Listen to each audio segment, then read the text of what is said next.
During a file upload, the wizard will analyze your file and try to detect dates.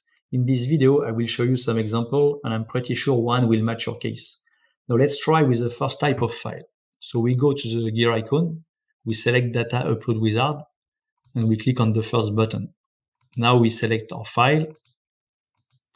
When we do this, the tool automatically tries to analyze the file, and it detects in this particular case that the file contains some dates and that those dates are located in the file header. Okay, so the dates are highlighted in green, and you can decide if you don't want to upload it to unselect a particular column by clicking on it. But by default, we pick them all. And you see also that in this case, the tool is able to identify the right format, so there is no particular issue. So let's see another example. So in this case, we'll see that the dates are still located in the file header.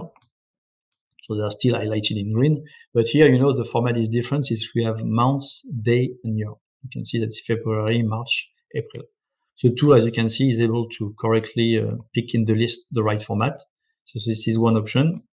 We may have another one where this is a little bit different. For example, we can have still in the header file day, months, and year, and you can see again that the tool is able to correctly pick the right format in the list. Okay, so now let's see a format which is a little bit different. Since in this case, we'll have some letters in the date format.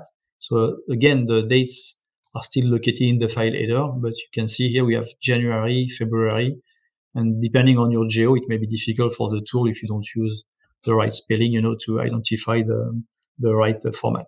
So what the tool does in this case, it directs you toward the calendar option where you can directly enter the first dates in your column. So in this case, this is January 2018.